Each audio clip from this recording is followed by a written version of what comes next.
माँ सरस्वती की वंदना करते हुए श्री गुरु चरणों में नमन। दक्ष ज्योतिष ज्ञान में आपका स्वागत है। जैसा कि हमारी निरंतर क्लासें चल रही हैं, उसी श्रृंखला में आज की क्लास प्रारंभ करते हैं। आज का हमारा विषय है कि किन भावों से द्रव्य आदि का विचार होता है। किन भावों से द्रव्य आदि या धनादि का विचार, किन भावों से धन आदि का विचार होता है।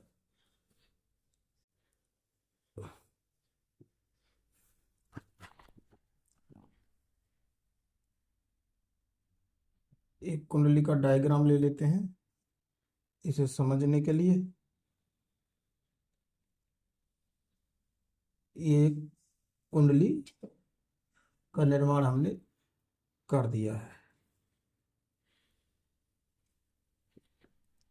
तो अब हमारा जो विषय है कि किन भावों से धनादि का विचार या द्रव्य आदि का विचार होता है, उन भावों के बारे में आज हम समझने का प्रयास करेंगे। तो सर्वप्रथम ये जो भाव है लगन, नंबर एक लगन से।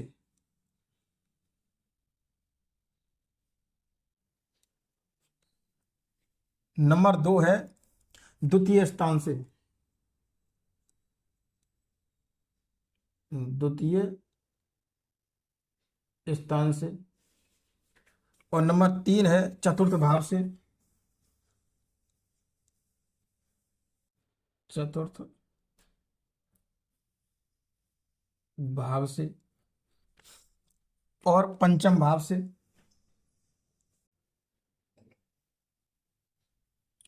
पंचम भाव से और सप्तम भाव से।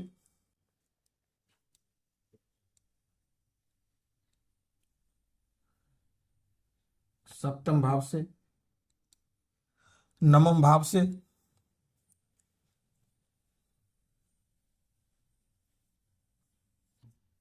और सातवां है दसम भाव से।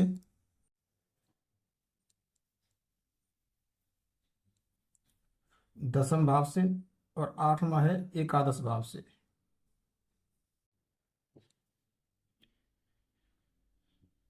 एकादश भाव से।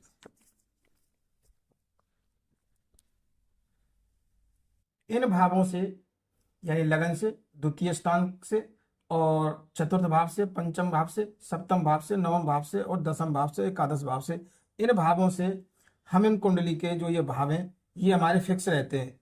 भाव गिनती चाहे इनमें कोई भी लिखी हो, एक दो तीन यानी एक से लेकर 12 तक कोई भी इनमें गिनती लिखी हुई हो नहीं हो सकती है, लेकिन भाव फिक्स यही रहेंगे हर कुंडली में। यानी प्रथम भाव ये है, द्वितीय भाव ये है, तृतीय भाव ये है, चतुर्थ भाव ये है, पंचम भाव ये है, षष्ठम भाव ये है, सप्तम भाव ये है, अष्टम भाव ये है, नवम भाव ये है और दसम भाव ये है, एकादश भाव ये है और द्वादश भाव ये है।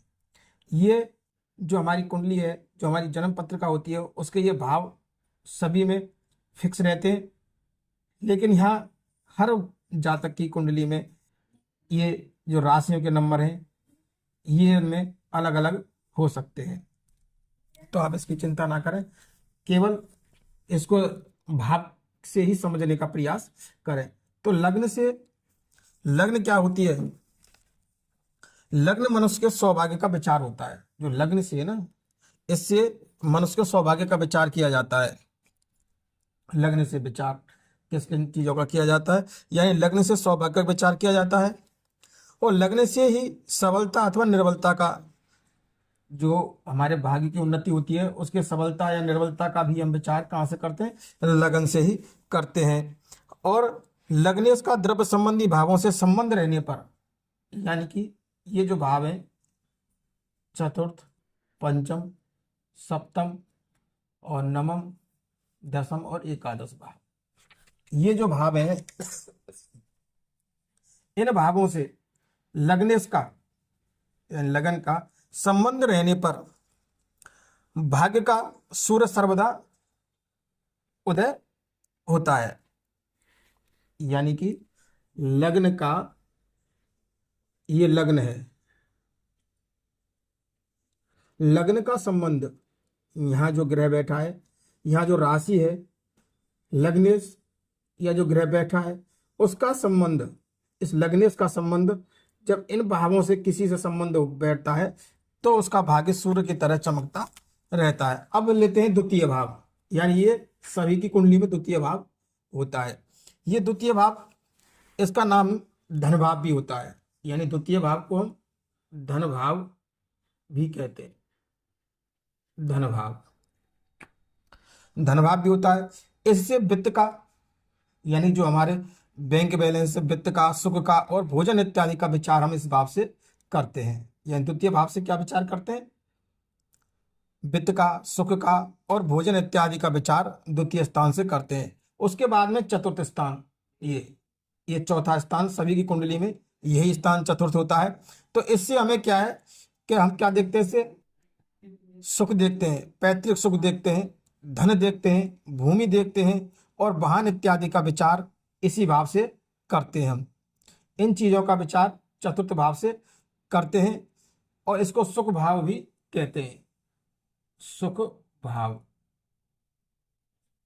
भी इसे कहते हैं। अब ये है पंचम भाव, जो पंचम घर है, यानी कि ये पंचम घर। तो पंचम घर से क्या देखते हैं कि राजा से अनुग्रह, यानी राजा कौन है? यानी सरकार से कोई हमें लाभ प्राप्त हो, और अकस्मात धन जैसे, यानी यहाँ कोई अकस्मात धन के बारे में, लॉटरी हुई या इत्यादि वो चीजें हैं ना उनको, और जिन चीजों से हमें धन प्राप्त होता हो, ऐसी चीजों को हम यहाँ देखते हैं। यहाँ से ये चीज बतलाती है हमें, ये घर ये जिन चीजों को बतलाता है। अब इसके बाद में सप्तम घर, इस सप्तम घर ये क्या है? वाणिज्य का है, यानी व्यापार का है। व्यापार भी यहीं से देखते हैं। और गमन आगमन, यानी ट्रेवल, जो हम ट्रेवल करते हैं, ट्रेवल से जो पैसा कमाते हैं, ट्रेवलिंग, उसे यहीं से देखते हैं। ऐसी ही अनेक चीजों का विचार हम यहाँ से करते हैं सप्तम भाव से। अब इसके बाद में आता है नवम भाव। ये नवम भाव, नवम भाव से हम क्या है, किसका विचार करते हैं? इस भाव से भाग्य स्थान, ये नवम भाव भाग्य स्थान का होता है। तो भाग्य से जो हमें प्राप्त होता है, भाग्य कारण जो बनती है धनादि का विचार, उसका विचार हम यहाँ से करते हैं, भाग्य से संबंधित धनादि का विचार। अब दशम में हमारा क्या है? ये जो दशम है, इससे, इसको क्या कहते हैं? धन भाव भी, इसको यानी कर्म भाव भी बोला जाता है। ये क्या होता है? कर्म भाव, इसको कर्म भाव भी कहते हैं। तो इससे हम क्या क्या देखते हैं? इससे अपना सम्मान देखते हैं, सम्मान, रोजगार इत्यादि का विचार यहीं से किया जाता है। क्या हमारा रोजगार होगा, उसके बारे में इसी भाव से विचार किया जाता है। इसको ज्योतिष शास्त्र में कर्म स्थान के नाम से हम जानते हैं। कर्म योग का ज्ञान भी इसी भाव से अनुभव होता है, यानी जो हमारे कर्म योग का जो अनुभव होता है वो इसी भाव से हम करते हैं। अब इसके बाद में आता है दसम भाव, वो एकादश भाव। एकादश भाव को हम लाभ भाव भी बोलते हैं, लाभ भाव के नाम से भी इसे जानते हैं। अब लाभ भाव, इनमें इस भाव से जो हम धन संग्रह इत्यादि का जो अनुमान किया जाता है उसे यहाँ से देखते हैं, और लाभ भी हम यहाँ से ही देखते हैं कि हमें अपने रोजगार से कितना लाभ प्राप्त होगा। इन चीजों को हम धन भाव यानी लाभ भाव से देखते हैं। तो इस प्रकार हम जो धन आदि इत्यादि द्रव्य आदि का जो विचार करते हैं, इन भावों से प्रथम, द्वितीय, चतुर्थ, पंचम, सप्तम, नवम और दसम और एकादश भाव, इन भावों से हम अपने द्रव्य आदि धन आदि का विचार सुख आदि का करते हैं। अब इनके बाद में अब दो पॉइंट और मुख्य हैं, यानी कि शुक्र और बृहस्पति। ये चीज हम देखने के बाद में कुंडली में शुक्र और गुरु, इन दोनों की दृष्टि को भी हम, यानी दृष्टि बेहतर, यानी कहने का तात्पर्य यह है कि इनकी भी सबलता निर्बलता को हम देखते हैं कुंडली में, इनका कैसा योगदान है, ये किस स्थिति में है। यदि अच्छी स्थिति में होंगे तो तो और भी हमें अच्छा लाभ प्राप्त होगा। इस प्रकार यानी कि अब हम शुक्र से क्या देखते हैं और गुरु से क्या देखते हैं, इसके बारे में विचार कर लेते हैं कि शुक्र से सांसारिक सुखों की प्रबलता और बृहस्पति से क्या देखते हैं, द्रव्य संचय इत्यादि का विचार देखते हैं। यानी कि शुक्र से सुखों की प्रबलता यानी हमारे सांसारिक जीवन में कैसे सुख रहेंगे उसकी प्रबलता को शुक्र से देखते हैं, और गुरु से जो हम धन इकट्ठा करेंगे, जो धन हमें मिलेगा, उसे हम किससे देखते हैं, गुरु से देखा जाता है। अब इसे समझने के लिए जो ये डायग्राम बनाया है और जो हमें ये चीज बताई है, इसको और हम विस्तार से समझने के लिए आपको और बताते हैं कि धन भाव है। जैसे ये धन भाव से क्या परिणाम होता है, धन का परिणाम समझा जाता है। ये तो आपने ही पढ़ा है कि धन भाव से, धन स्थान से धन का परिणाम समझा जाता है। और एकादश क्या, ये 11वां भाव, इससे धन के लाभ का विधि जो है, धन कमाने के बाद लाभ की जो विधि है उसका विचार हम यहाँ से होता है। यदि लाभाधिपति दुर्बल, यानी लाभाधिपति कौन, यहाँ घर का जो मालिक है, इस घर का जो मालिक है वो यदि निर्बल हो, यानी कि लाभाधिपति निर्बल हो, दो स्थान में हो, दो स्थान कौन से, 3, 6, 8 और 12, इन स्थानों में हो तो, और किसी प्रकार से दोष युक्त हो, यानी कि वो निर्बल हो और कोई क्रूर दृष्टि हो या क्रूर ग्रह के साथ में हो इत्यादि, किसी प्रकार से वो निर्बल हो, तो धन भाव का फल शुभ होने पर भी लाभ कष्ट साध्य होता है।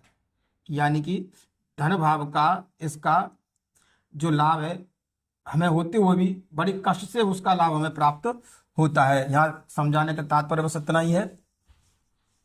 यानी द्वितीय स्थान का, अर्थात द्वितीय स्थान और लाभ स्थान, ये जो है द्वितीय स्थान और लाभ स्थान में से यदि द्वितीय स्थान का अर्थात धनभाव अच्छा हो, यानी कि ये धनभाव हमारा अच्छा हो, और एकादश अर्थात लाभ स्थान, ये एकादश लाभ स्थान दुर्बल हो, तो ऐसे स्थान में धन का संग्रह होगा, ऐसे स्थान में धन का संग्रह हो, परंतु धन तो हमें मिल जाएगा इस स्थिति में, लेकिन धन प्राप्त करने में अनेक कष्ट हमें प्राप्त होते हैं। यदि ऐसी स्थिति बनती है तो उसमें कष्ट, हमें धन को प्राप्त करने में कष्ट होते हैं। अब इसी प्रकार हम दूसरे इसमें सूत्र को अप्लाई करते हैं कि यदि एकादश स्थान और उत्तम, यानी एकादश स्थान ये है, ये और उत्तम हो, और द्वितीय स्थान निर्बल हो, यानी ये स्थान निर्बल हो, तो धन के लाभ में सुगमता होगी, अर्थात धनार्जन बहुत सफलता मिलती है, धन को इकट्ठा करने में हमें बहुत सफलता मिले, लेकिन धन संग्रह और सौभाग्य प्राप्त नहीं होता है। क्या है, हमारा धन संग्रह नहीं हो पाता, बैंक बैलेंस नहीं बन पाता है, और सौभाग्य भी नहीं मिल पाता है। अब अगले सूत्र पे सब बात करते हैं। यदि द्वितीयेश और एकादश दोनों अच्छे हो, यानी द्वितीयेश कौन सा है, ये, और एकादशेश कौन सा है, ये, इन दोनों घरों के मालिक, इन दोनों घरों के मालिक अच्छे हों तो लाभ भी सुगमता से प्राप्त होता है हमें। इन दोनों घरों के मालिक अच्छी स्थिति में हो तो लाभ भी सुगमता से प्राप्त होता है, और धन संग्रह भी अच्छा हो जाता है। परंतु इन स्थानों पर लाभ की मात्रा क्या होगी, अब यदि हम ये देखें इन स्थानों से हमें लाभ की मात्रा क्या होगी, तो इसका जब अनुमान लगाएंगे, हम इन दोनों का अनुमान लगाएंगे, तो हमें क्या देखना है, उनमें अनुमान लगाने के ग्रहों की उच्च स्थिति, ग्रह उच्च है यानी स्वग्रही है, मूल त्रिकोण में है आदि के अनुसार विचार करना पड़ता है। और संसार में किसी भी, यानी संसार में किसी जातक की आय, किसी की 5 रुपये होती है, किसी की 10 रुपये मासिक होती है, किसी की 1000 रुपये मासिक होती है, इसका निर्णय उन स्थानों पर शुभ ग्रह की दृष्टि, यानी इन स्थानों पर शुभ ग्रह की दृष्टि और सबलता और निर्बलता इत्यादि पर इसका असर पड़ता है। इन बातों का इन चीज़ों पर असर पड़ता है। या फिर यूँ भी कह सकते हैं, कैसे कि एक ही योग में एक आदमी की आय भी 100 रुपये हो और दूसरे के 1000 रुपये मासिक हो, ऐसे स्थान पर आय में इस प्रकार का अंतर ग्रहों की सबलता और निर्बलता इत्यादि के कारण होता है। यानी कि जो हमने पहले बताया था कि किसी की आय 10 रुपये मासिक है, किसी की 100 रुपये मासिक, किसी 1000 रुपये मासिक है, और वो एक ही समय के व्यक्ति हों, तो उनमें जो ये अंतर मिलता है इनकी ग्रहों की, इनकी जो यहाँ ग्रह बैठे हैं, इन पर जो दृष्टि है, इनके जो स्वामी हैं, उनकी निर्बलता और सबलता पर ये चीज़ डिपेंड करती है।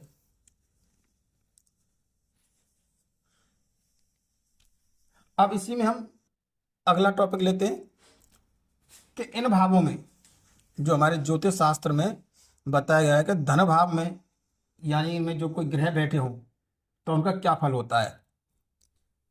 कि धन भाव में मंगल, यानी यहाँ पर मंगल विराजमान हो धन भाव में, तो ये हमारे ज्योतिष शास्त्र में निष्फल माना गया है। यहाँ पर धन भाव का मंगल निष्फल होता है, ये किसी प्रकार का हमें सहायता नहीं कर पाता। और इसी प्रकार चौथे भाव में बुध, यहाँ पर बुध हो, और पांचवें में गुरु हो, और सप्तम में यानी छठे में, यहाँ छठे में शुक्र हो, और सातवें में शनि। यदि ये किसी की पत्रिका में इस प्रकार बैठे हैं, यानी द्वितीय स्थान का मंगल, चतुर्थ का बुध, पंचम का गुरु, और छठे भाव का शुक्र, और सप्तम भाव का शनि, ये हमें धन लाभ नहीं कराते हैं। इस प्रकार इनसे ये इन भावों में निष्फल माने जाते हैं ज्योतिष शास्त्र के अंदर। अब इसका जो रहस्य है वो इस प्रकार, एक और अगला सूत्र है कि यदि चंद्रमा के साथ में, चंद्रमा के साथ में यहाँ सूर्य हो और मंगल के साथ में द्वितीय स्थान में हो, यानी कि पहले भाव में यहाँ चंद्रमा के साथ सूर्य हो और द्वितीय स्थान में क्या हो, मंगल के साथ में चंद्र हो, ये मंगल, और यहाँ पर भी चंद्र हो द्वितीय स्थान में, और बुध के साथ चौथे स्थान में, यहाँ बुध के साथ में चौथे स्थान में हो, और इसी प्रकार क्या है कि बृहस्पति के साथ पांचवें स्थान में हो, या फिर यहाँ हो, या फिर छठे स्थान में शुक्र के साथ हो, या सातवें स्थान में शनि के साथ में चंद्रमा हो, तो भी हमें निष्फल ही प्राप्त होता है। यानी ये स्थिति भी किसी के जातक की कुंडली में है तो भी हमें धन लाभ में निष्फलता ही प्राप्त कराते हैं। ये यहाँ हमारे मत यहाँ जो समझाने का मेरा तात्पर्य है वो बस इतना ही है कि धन देने वाला मंगल द्वितीय में, यानी कि धन देने वाला ग्रह जो है मंगल वो द्वितीय में हो, और धन देने वाला ग्रह बुध जो है वो चतुर्थ में हो, और धन देने वाला जो ग्रह है क्या है, शनि, वो हमारा क्या है, चतुर्थ में हो, यानी सप्तम में हो, यानी सप्तम भाव इन भावों में निष्फल होता है, इन भाव ये निष्फल होते हैं। इसी प्रकार चंद्रमा यदि, यानी ऐसे ही चंद्रमा यदि धनदायी हो और उक्त अवस्थाओं में निष्फल होता है, यानी यदि आपका चंद्रमा धन देने वाला हो और इन अवस्था में हो तो भी वो निष्फल होता है। यहाँ समझाने का तात्पर्य बस इतना ही था। अब अगला सूत्र है, यानी कि चतुर्थ स्थानगत बुध जातक को, यानी चौथे स्थान का जो बुध होता है वह जातक को पैतृक संपत्ति में अनेकानेक बाधा डालता है। यानी जो चौथे स्थान का यहाँ बुध बैठा हुआ है, ये हमारी जो पैतृक संपत्ति हमें मिलती है उसमें अनेकों बाधाएं डालता है। अब अगला सूत्र है इसी का कि ज्योतिष शास्त्र में, हमारे ज्योतिष शास्त्र में ये लिखा है कि यदि द्वितीय इस 11वें स्थान में हो, द्वितीय का 11वें स्थान में जाना और एकादश का द्वितीय स्थान में जाना, यानी कि घर परिवर्तन, राशि परिवर्तन हो अथवा एकादशेश एकादश में हो, या लाभ भाव का स्वामी यहीं पर विराजमान हो, और द्वितीयेश द्वितीय में हो, यानी द्वितीयेश जो है यहीं पर हो। ये दो सूत्र बन गए इसमें। और द्वितीय और एकादशेश, यानी द्वितीयेश द्वितीय भाव का मालिक और 11वें भाव का मालिक, ये दोनों केंद्र में हो, यानी ये दोनों लगन से, कहाँ से, यहाँ से लगन में हो, यहाँ हो, यहाँ हो और यहाँ हो, इनके जो मालिक, यदि ये इस प्रकार, इसमें 3 सूत्र बन गए, यानी यानी धनेश लाभेश में हो और लाभेश धनेश में हो, और या फिर ये धनेश धनेश में हो, लाभेश लाभेश में हो, और तीसरा है कि इन दोनों के मालिक केंद्र में हो, लगन से केंद्र में हो। तो ऐसे जातक संसार में धन का लाभ लेते हैं, और क्या होते हैं, संसार में ऐसे जातक विख्यात होते हैं, इनको अधिक धन प्राप्त होता है और संसार में भी ये लोग क्या है, विख्यात होते हैं।